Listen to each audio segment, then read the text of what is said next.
आपने जंगली जानवरों को हमला करते हुए तो देखा होगा, पर किसी की जान बचाते हुए नहीं देखा होगा। आज की कहानी इसका उल्टा है। कहानी की शुरुआत एक जू से होती है, जहां कुछ शिकारियों ने घुसकर शेर का बच्चा चुरा लिया। उस बच्चे को पिंजरे में बंद करके एक हवाई जहाज से ले जाया जा रहा था। इसके बाद हम एक 25 साल की लड़की अलमा को देखते हैं, जो पियानिस्ट बनना चाहती है और उसे जानवर भी बहुत पसंद है। एक दिन वो एक आइलैंड पर घूमने जा रही थी। असल में ये आइलैंड उसके दादा का था। उसके दादा ने उसे कई साल पहले गोद लिया था और अब उनकी मौत के बाद यह आइलैंड उसे विरासत में मिला है। आइलैंड पर अंकल जो ने उसका स्वागत किया। वहाँ पर एक बहुत सुंदर सा घर था, इसलिए उसने फैसला किया कि आज की रात वो यहीं पर गुजारेगी। रात के समय अपने दादा की वीडियोस देखकर अलमा का दिल भर आया। इस वीडियो में उसके दादा ने बताया कि स्नो नाम की एक मादा भेड़िया कुछ साल पहले न जाने कहां से इस आइलैंड पर आ गई थी और समय के साथ साथ हम दोनों में गहरी दोस्ती हो गई। दादा ने अलमा से कहा कि वो भी स्नो को ढूंढकर उससे दोस्ती कर ले। उसी रात शेर के बच्चे वाला प्लेन बेहद खराब मौसम की वजह से उसी आइलैंड पर क्रैश हो गया।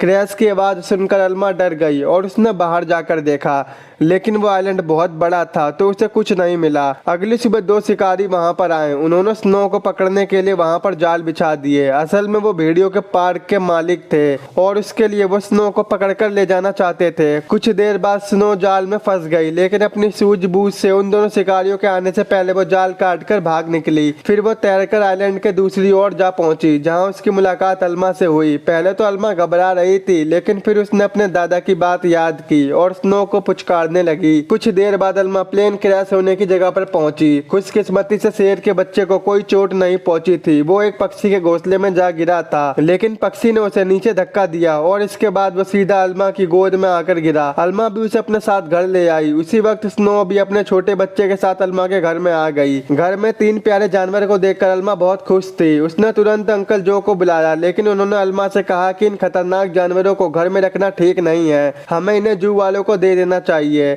अंकल ने अलमा को यह भी बताया कि शेर के बच्चों को ढूंढते हुए जू वाले यहाँ पर जरूर आएंगे, और हुआ भी बिल्कुल ऐसा ही। अगले दिन एनिमल कंट्रोल वाले वहाँ पर पहुँच गए। अलमा जानती थी कि जू वाले कितने बेरहम होते हैं, इसलिए उसने फैसला किया कि वो उन जानवरों के बारे में कुछ भी नहीं बताएगी। उसने झूठ कह दिया कि उसने किसी शेर के बच्चे को नहीं देखा। घर पहुंचकर अलमा ने देखा कि स्नो अपने बच्चे के साथ साथ शेर के बच्चे को भी दूध पिला रही थी। ये देख उसे बेहद खुशी हुई, क्योंकि अब स्नो दोनों बच्चों को ख्याल रख रही थी। जैसे जैसे दिन बीतते गए, दोनों बच्चों में दोस्ती बढ़ती रही। अलमा ने भेड़िए के बच्चे का नाम जैक रखा और शेर के बच्चे का नाम ड्रीमर रखा। उधर अंकल जो को चिंता थी कि ये जंगली जानवर अलमा को कोई नुकसान न पहुंचा दें, लेकिन इसी तरह कुछ महीने गुजर गए और अब दोनों बच्चे थोड़े बड़े हो चुके थे। अलमा उन्हें उसी आइलैंड पर घुमाने ले जाती है और अपने दादा की मनपसंद जगह पर उनके साथ खेलती भी थी। बदकिस्मती से अलमा एक दिन जब पियानो के ऑडिशन के लिए गई थी, तो पीछे से वो भेड़िए के पार्क वाले आइलैंड में घुस गए। इस बार वो स्नो को कैद करने में कामयाब हो जाते हैं। उधर अलमा का सिलेक्शन हो गया और वो बेहद खुश थी, लेकिन जब वो घर पर लौटी तो उसके होश उड़ गए। उसके घर का सारा सामान बिखरा हुआ था, क्योंकि दोनों बच्चे भूख से तड़प रहे थे।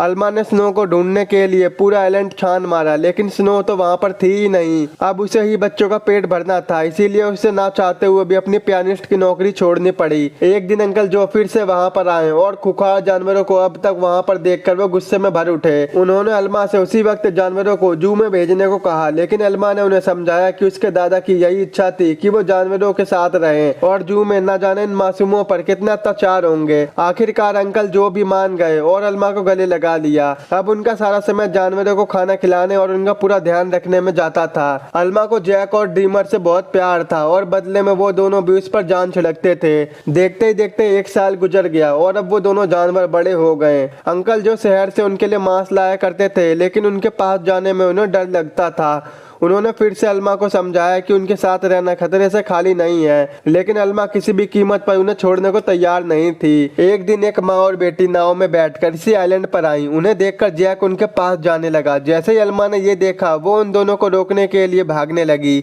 लेकिन वो एक पत्थर से टकराकर नीचे गिर गई और उसके सर में चोट लगने की वजह से वो उसी वक्त बेहोश हो गई। वो माँ बेटी ये सब नहीं देख पाई और वापस नाव में बैठकर चली गई। कुछ देर बाद जैक और ड्रीमर अलमा के पास आए और उसे उठाने जगाने की बहुत कोशिश की लेकिन कोई फायदा नहीं हुआ। वो दोनों कई घंटों तक जोर जोर से आवाजें लगाकर मदद के लिए पुकारते रहे लेकिन कोई नहीं आया। जल्द ही रात हो गई और दोनों जानवर अलमा से सटकर बैठ गए। उन्होंने पूरी रात अलमा को गर्माहट दी। अगले दिन अंकल जो ने अलमा को कई बार कॉल की लेकिन कोई जवाब न मिलने पर वो समझ गए कि कुछ तो गड़बड़ है। तो वो तुरंत आइलैंड पर पहुंचे। उन्हें लगा कि जरूर इन जंगली जानवरों ने अलमा पर हमला कर दिया होगा, इसीलिए उन्होंने एनिमल कंट्रोल वालों को कॉल कर दिया। लेकिन जब उन्हें अलमा बेहोश मिली और जानवरों को उसकी रक्षा करते हुए देखा तो उन्हें अपनी गलती का एहसास हुआ।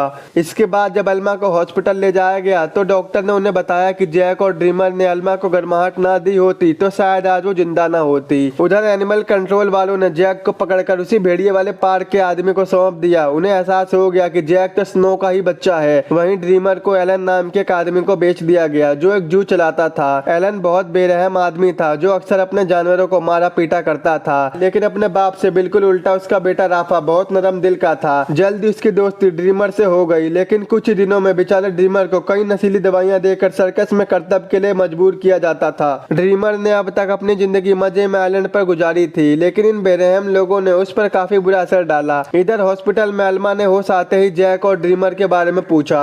अंकल जो ने उसे भारी दिल के साथ सब कुछ सच बता दिया। जैसे ही अलमा हॉस्पिटल से बाहर आई वो सीधा एनिमल कंट्रोल ऑफिस में पहुंची। वहां पर उसे पता चला कि जैक को तो भेड़ियों के पार्क में भेज दिया है और ड्रीमर को उन्होंने एक सर्कस जू को दे दिया है। ये सुनते ही वो गुस्से से भर गई और ऑफिसर पर चिल्लाने लगी, लेकिन अंकल जो ने उसे शांत किया। कुछ समय बाद अलमा ने भेड़ियों के पार्क में कॉल करके जैक के बारे में पूछा तो उन्होंने बताया कि जैक यहाँ पर बहुत खुश है और अब तो उसके नए दोस्त भी बन गए हैं। ये सुनकर अलमा को थोड़ी तसल्ली होती है लेकिन अब भी वो ड्रीमर के लिए बहुत परेशान थी। अगले कुछ हफ्ते तक वो शहर के हर एक सर्कस में गई और सबसे ड्रीमर के बारे में पूछताछ की लेकिन उसे कुछ भी पता नहीं चला। उधर ड्रीमर की वजह से एलन की मोटी कमाई होने लगी थी। जल्दी ड्रीमर स्टार लोएन के नाम से फेमस हो गया। एक दिन ड्रीमर का सर्कस ग्रुप भेड़ियों के पार्क के पास से गुजर रहा था। जैक ने तुरंत अपने बचपन के दोस्त को पहचान लिया। जैक अपनी सूझबूझ से पिंजरे से बाहर निकल गया। एली ने जब ये देखा तो वो समझ गया कि जैक काफी इंटेलिजेंट है और वो जरूर कुछ ना कुछ ढूंढ रहा है। जल्दी जैक ड्रीमर के पास पहुंच गया और उसने बड़ी चालाकी से ड्रीमर को भी पिंजरे से छुड़ा लिया। इतने महीनों के बाद मिलने पर वो दोनों एक दूसरे से जम के खेले। जब एलन को ड्रीमर के भागने का पता चला तो उसने गुस्से में बेहोश करने वाली बंदूक निकाल ली। उसके बेटे राफा ने उसे रोकने की बहुत कोशिश की लेकिन एलन ने उसकी एक बात नहीं सुनी। इसके बाद ये दोनों ड्रीमर को ढूंढने के लिए निकल पड़े।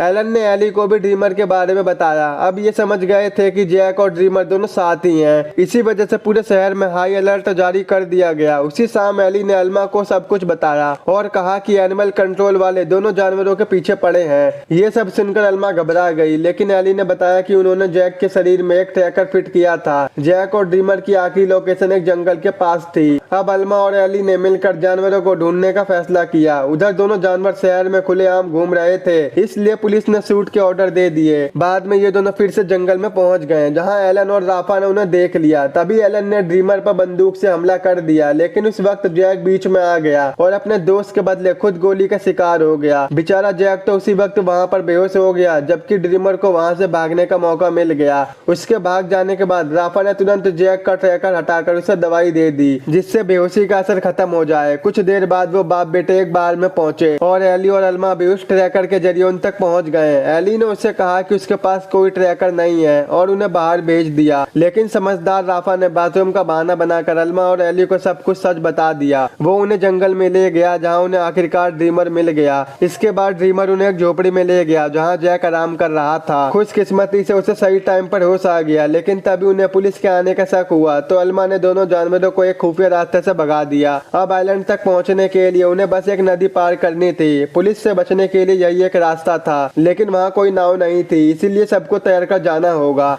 जैक तो उसी वक्त फुर्ती से पानी में तैरने लगा लेकिन ड्रीमर पानी से डरता था। अब अलमा ने उसे हिम्मत देने की बहुत कोशिश की लेकिन ड्रीमर वापस जंगल की तरफ मुड़ गया। जब जैक और अलमा तैर रहे थे तो उन्हें बंदूक चलने की आवाज सुनाई दी। इसका मतलब ये था कि ड्रीमर अब इस दुनिया में नहीं रहा। आइलैंड पर पहुंचकर अलमा फूट फूट कर रोने लगी लेकिन ड्रीमर अचानक उसके सामने आ गया। असल में वो जंगल में पुलिस वालों को भटकाने के लिए गया था। उसे जिंदा देखकर सभी खुशी से झूम उठे। आखिर अल्मा ने जैक और ड्रीमर के लौटने की खुशी में पार्टी में पियानो बजाया। अब उनका पूरा परिवार पूरा हो गया था। अंत में अल्मा ने अपने जंगली जानवरों की कहानी सबको बताई, जिससे सभी लोगों के दिल भर आए और वो दोनों खुशी खुशी साथ रहने लगे। और यहीं पर ये मूवी खत्म हो जाती है। मूवी अच्छी लगी हो तो एक कमेंट जरूर करना और चैनल को सब्सक्राइब, वीडियो को लाइक और शेयर करना मत भूलना। तो मिलते हैं आपसे ऐसी नेक्स्ट वीडियो में।